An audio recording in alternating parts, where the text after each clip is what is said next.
मित्रांनो, एखादा अधिकार राज्याचा की केंद्राचा की दोघांचाही, त्यासोबतच 42वी घटना दुरुस्ती, समवर्ती सूचीतील वाद आणि शेष अधिकार, हे MPSC आणि UPSC परीक्षांचे फेवरेट टॉपिक्स आहेत. जर तुम्ही मागील 10 वर्षातील प्रश्नपत्रिका पाहिल्या तर एक गोष्ट प्रकर्षाने लक्षात येते. दरवर्षी किमान 1 ते 2 प्रश्न या 7व्या अनुसूचीवरच येतात. त्यामुळे तुमचा एकही मार्क कट होऊ नये असं वाटत असेल तर हा व्हिडिओ शेवटपर्यंत नक्की बघा. चला सुरू करूया. 7वी अनुसूची ही भारतीय संघराज्य व्यवस्थेचा म्हणजेच फेडरल स्ट्रक्चरचा आधार मानली जाते. आपल्या राज्यघटनेतील कलम 246 हे 7व्या अनुसूचीशी संबंधित आहे. या अनुसूचीमध्ये केंद्र आणि राज्य विधानमंडळांमधील कायदेविषयक अधिकार आणि कार्यांचे स्पष्ट विभाजन केले. आता इथे एक स्वाभाविक प्रश्न येतो, हे विभाजन का केलं? याचं उत्तर समजून घेणं महत्त्वाचं आहे. भारत हा एक विशाल देश आहे. वेगवेगळ्या भाषा, वेगवेगळ्या संस्कृती, वेगवेगळ्या गरजा. अशा देशात जर प्रत्येक गोष्ट फक्त केंद्राने ठरवली तर स्थानिक समस्या सुटणार नाहीत, आणि जर प्रत्येक गोष्ट राज्याने ठरवली तर देशाची एकता धोक्यात येईल. म्हणूनच संविधान निर्मात्यांनी एक मध्यम मार्ग काढला, अधिकारांचे स्पष्ट विभाजन. यासाठी या 3 याद्या म्हणजेच 3 सूच्या दिल्यात: संघसूची, राज्यसूची आणि समवर्ती सूची. संघसूची, ज्याला आपण केंद्रसूची असेही म्हणतो, यातील विषयांवर फक्त केंद्र सरकार कायदे करू शकते. सुरुवातीला यात 97 विषय होते, जे आज वाढून 100 झाले आहेत. यामध्ये संरक्षण, परराष्ट्र व्यवहार, रेल्वे, अणुऊर्जा, नागरिकत्व, जनगणना आणि बँकिंग यांसारख्या संपूर्ण देशासाठी महत्त्वाच्या विषयांचा समावेश होतो. पण मित्रांनो, कधी विचार केलाय का की हे विषय केंद्राकडेच का दिलेत, राज्यांकडे का नाही? कारण या विषयांमध्ये संपूर्ण देशासाठी एकच आणि समान धोरण असणे गरजेचे असते. उदाहरणार्थ, आपले संरक्षण घ्या. जर महाराष्ट्राचे स्वतःचे वेगळे लष्कर असते आणि उत्तर प्रदेशचे वेगळे लष्कर असते तर विचार करा, काय परिस्थिती झाली असती? देशाची एकता कधीच टिकली नसती. आणि अगदी हेच लॉजिक आपल्या चलनाबाबत लागू होतं. विचार करा, जर महाराष्ट्राची वेगळी नोट असती, गुजरातची वेगळी नोट असती आणि गोव्यात गेल्यावर वेगळे पैसे मोजावे लागले असते तर देशाचा व्यापार आणि अर्थव्यवस्था पार कोलमडून गेली असती. सध्या देशात जनगणना चालू आहे आणि त्यासोबतच बांगलादेशी नागरिकांचा म्हणजेच बेकायदेशीर स्थलांतरितांचा आणि नागरिकत्वाचा मुद्दाही प्रचंड चर्चेत आहे. त्यामुळे परीक्षेत जर यावर प्रश्न आलाच तर लक्षात ठेवा, जनगणना असो किंवा नागरिकत्व, हे विषय केवळ आणि केवळ संघ सूचीतील म्हणजेच केंद्र सूचीतील विषय आहेत. राज्य सूचीमध्ये समाविष्ट असलेल्या विषयांवर कायदे करण्याचा मुख्य अधिकार राज्य सरकारला असतो. सुरुवातीला यात 66 विषय होते, जे आज कमी होऊन 61 झाले आहेत.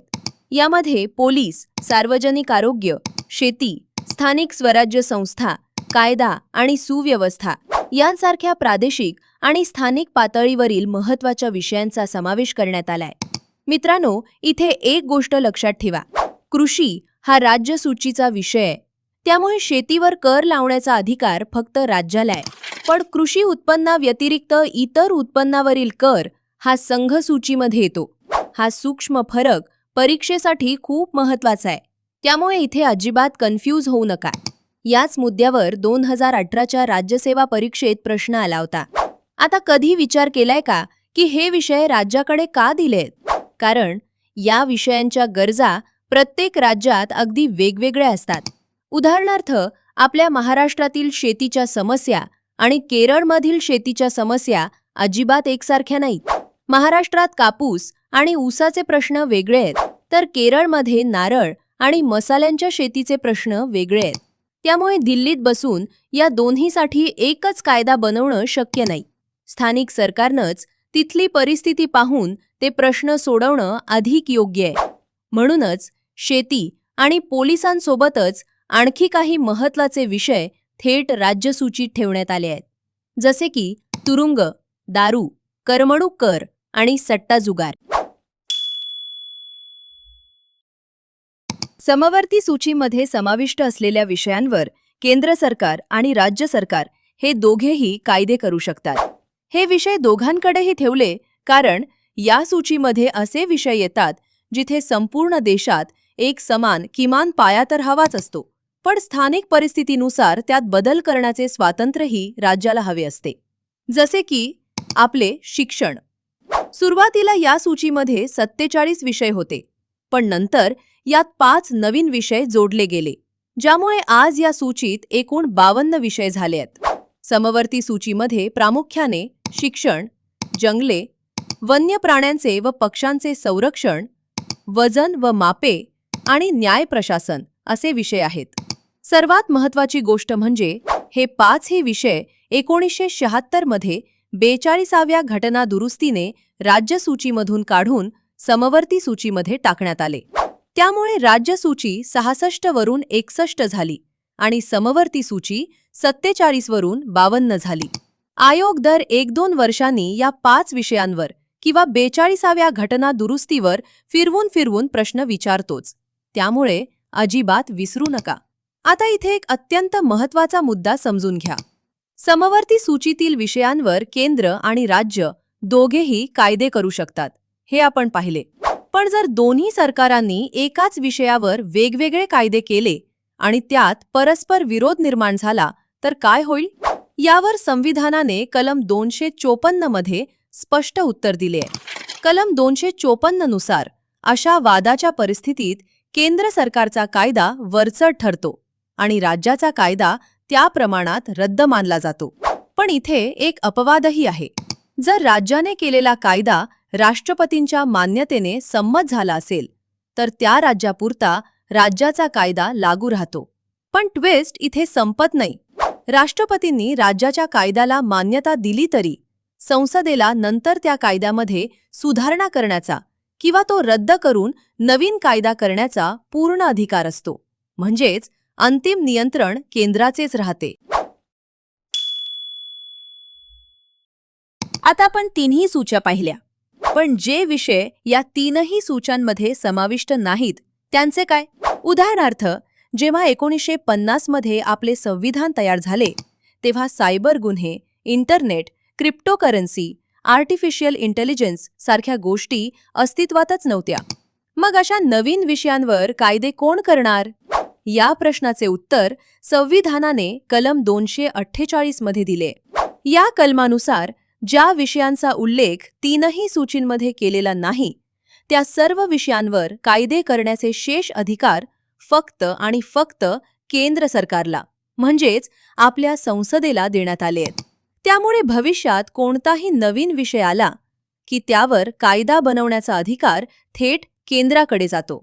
मित्रांनो, फक्त कायदेच नाही तर शेष कर आकारणीचे अधिकार सुद्धा संसदेकडेच आहेत.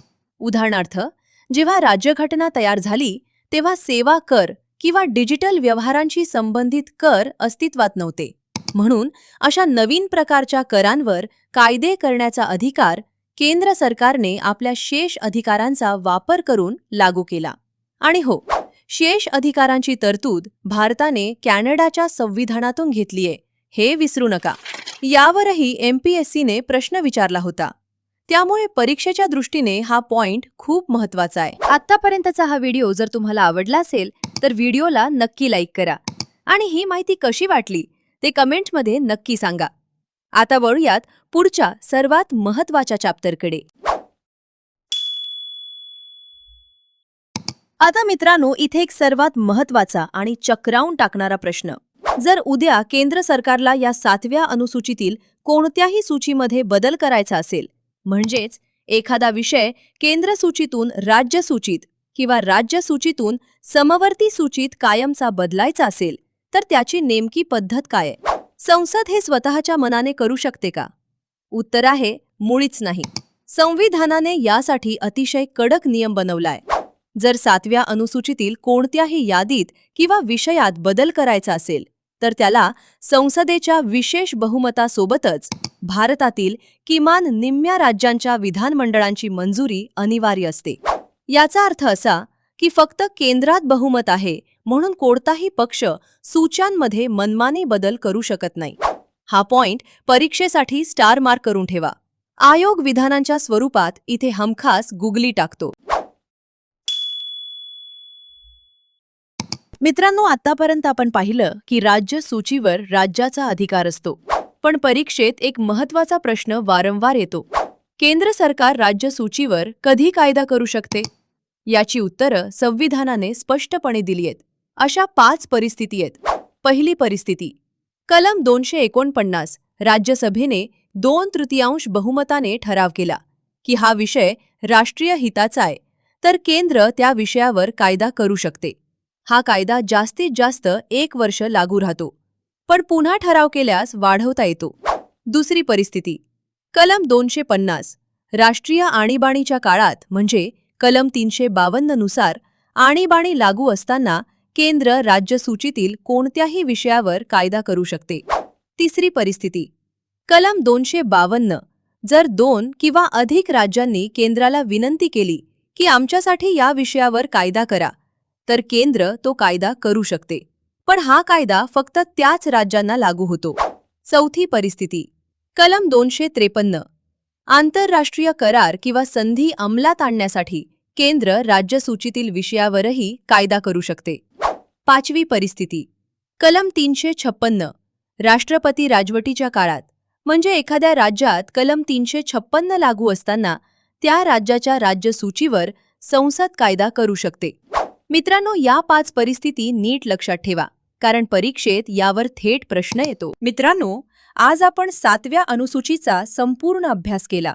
जर हा व्हिडिओ उपयुक्त वाटला असेल तर आत्ताच लाईक करा आणि तुमच्या ग्रुपमध्ये शेअर करा आणि सबस्क्राईब करायला विसरू नका. व्हिडिओ संपवण्यापूर्वी पुढील प्रश्नांची उत्तरं कमेंटमध्ये नक्की द्या.